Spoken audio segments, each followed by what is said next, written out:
Hello everyone, come back to the channel. कैसे हैं आप सब लोग? उम्मीद करती हूँ कि अच्छे होंगे। तो स्वागत है आज आपका मायका ब्लॉग 2 में। तो आज से पहले के ब्लॉग में आप लोगों को पता चल ही गया है कि मैं अपने मायके आई हुई हूँ। तो इसलिए जो भी ब्लॉग हैं ये सारे मेरे मायके के ही हैं। तो आप लोग के साथ मैं सब डेली का जो भी रूटीन रहता है वो ज़्यादा से ज़्यादा कोशिश है मेरी आप लोगों से शेयर करने की। ये है हमारा इवनिंग का रूटीन। यहाँ भाभी मेरी झाड़ू लगा रही हैं शाम के टाइम। तो ये लगभग बज रहे थे 6 का वक्त था। तो यहाँ स्टार्टिंग हो चुकी थी हमारी डिनर प्रिपरेशन की। पर उससे पहले थोड़ी साफ़ सफाई की थी, यानी कि झाड़ू वगैरह लगाई थी, क्योंकि आज मौसम काफ़ी बिगड़ गया था। आंधी आई थी काफ़ी तेज़, तो सारे घर में एकदम मिट्टी मिट्टी हो गई थी। तो भाभी ने तो लगभग झाड़ू लगा दी थी। तो यहाँ मैंने डाल दिए हैं फुट मैट, जो रूम था वहाँ डाल दिया है, और जीने के सामने भी एक फुट मैट डाल दिया है, जिससे कि बाहर से आओ तो जो भी चप्पल वगैरह में या पैरों में धूल मिट्टी हो तो वो उस मैट पे ही साफ़ हो जाए। और फिर यहाँ मैं आ गई थी किचन में, तो थोड़ी मैंने भी भाभी की हेल्प करवाई। तो यहाँ मैंने जो भी बर्तन वगैरह थे दोपहर के वक्त के खाने के बाद जो धुले हुए, तो उनको मैंने अच्छे से उन्हीं की जगह पर रख दिया था।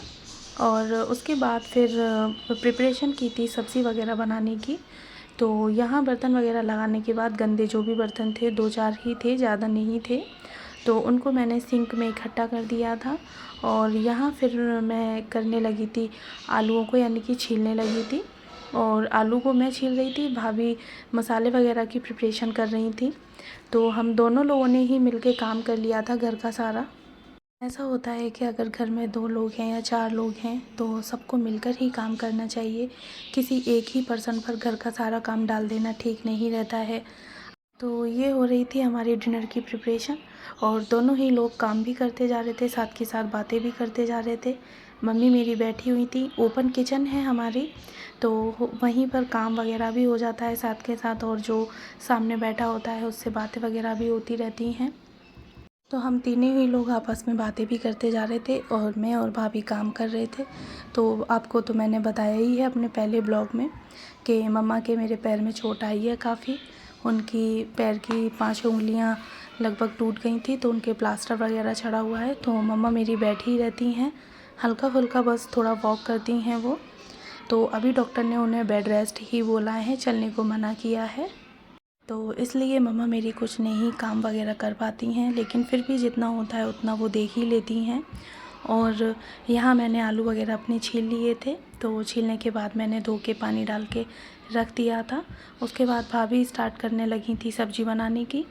और उसके बाद फिर जो भी बर्तन वगैरह थे तो वो मैं करने लगी थी वॉश, क्योंकि भाभी तैयारी करने लगी थी सब्ज़ी बनाने की। तो जो बर्तन थे वो मैंने सोचा कि मैं वॉश कर देती हूँ, तो इससे ज़्यादा से ज़्यादा काम कम ही होगा। तो यहाँ मैं बर्तनों को वॉश करने लगी थी। और खाना वगैरह बनाते वक्त तो आप जानते ही हैं कि किचन में एक तरीके से काफ़ी फैलाव सा हो जाता है, तो जितना हो उतना समेटा जाए काफ़ी रहता है। और हमारी किचन ओपन भी है, तो ज़्यादा मतलब फैला वगैरह अच्छा नहीं लगता है, दिखती है वो। तो जितना होता है उतना हाल के हाल उसको समेटते जाते हैं किचन को, और इससे काम भी काफ़ी फैला हुआ नहीं लगता है। तो यहाँ बर्तन धोने में ही बेटी मेरी रोने लगी थी, दानी। तो यहाँ मैं काफ़ी जल्दी जल्दी बर्तनों को वॉश कर रही थी, क्योंकि वो भूखी हो गई थी, सो के उठी थी, तो वो रो रही थी, मम्मा की गोद में थी, लेकिन फिर भी वो रोने लगी थी। तो फिर मैंने यहाँ जल्दी जल्दी बर्तनों को वॉश किया था, और वॉश करने के बाद मैंने सिंक वगैरह को अच्छे से साफ़ कर दिया था। और उसके बाद फिर मैं चली गई थी अपनी बेटी को फीड कराने के लिए। तो इसके बाद बर्तन भी मेरे लगभग सारे धुल गए थे, सिर्फ बस यही एक मेरा लास्ट फ्राई पैन बचा था। तो इसको धोने के बाद फिर मैंने जल्दी से सिंक को साफ़ किया, सिंक को धो दिया था साबुन लगा के अच्छे से। तो ऐसा होता है कि सिंक को हर बर्तनों के बाद अगर साफ़ करके उसमें साबुन लगा के धो दिया जाए तो सिंक में हमारे चिकनाई वगैरह नहीं रहती है, और सिंक गंदा भी नहीं लगता है। और घर में जितनी ज़्यादा से ज़्यादा सफाई हो तो आप लोग जानते ही हैं कि घर उतना क्लीन और ऑर्गेनाइज लगता है। और घर में तो आप लोग कितनी भी सफाई करें वो कम ही रहती है। यहाँ हो चुके थे मेरे बर्तन वॉश, और मैंने सिंक को भी अच्छे से साफ़ करके और जो प्लेटफॉर्म था उसको भी साफ़ कर दिया था। उसके बाद फिर मैं चली गई थी अपनी बेटी को फीड कराने के लिए। तो यहाँ भाभी रह गई थी, वो बना रही थी सब्ज़ी।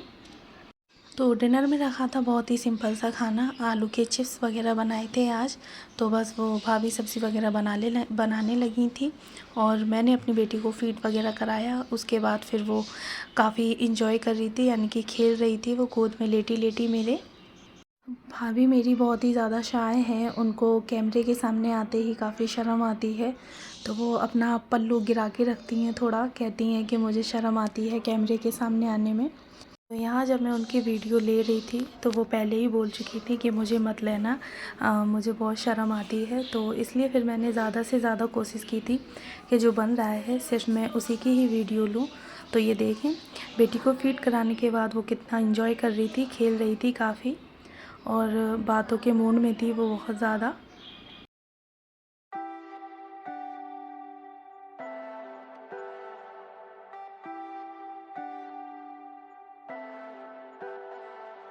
Leave me, baby, don't wanna fall again. This just hurt me. Just think about it, think about. तो यहाँ सब्ज़ी वगैरह तैयार हो चुकी थी, भाभी ने डाल दिए थे हरे धनिए और यहाँ सब्ज़ी पूरी तैयार होके फिर जो भी गरम गरम रोटियाँ बन रही थी तो घर के सभी लोग खाना खाने के लिए बैठ गए थे। ये मेरे भाई हैं बड़े वाले और ये मेरा बेटा है मीराब और मम्मा। तो घर में अभी सिर्फ इतने ही लोग थे, तो यही लोग खाना खाने के लिए बैठ गए थे। तो ये लोग आपस में बातें भी कर रहे थे और खाना भी खाते जा रहे थे, क्योंकि यही एक टाइम होता है फैमिली के साथ अच्छे से टाइम स्पेंड करने का, एक क्वालिटी टाइम स्पेंड करने का। तो यहाँ आपस में बातें भी हो रही थी और खाना भी खा रहे थे। बैकग्राउंड में जो भी शोर है तो प्लीज़ उसको इग्नोर करिएगा। तो ये एक मेरे छोटा सा मायके का ब्लॉग है। अगर आप लोगों को मेरी वीडियो पसंद आई हो तो प्लीज़ लाइक करिएगा और साथ के साथ मेरे चैनल को सब्सक्राइब करिएगा। थैंक यू गाइस, मिलते हैं नेक्स्ट वीडियो में इसी तरह से। ऐसे ही आप लोग मुझे अपना प्यार देते रहें, मुझे सपोर्ट करते रहें। Thank you so much.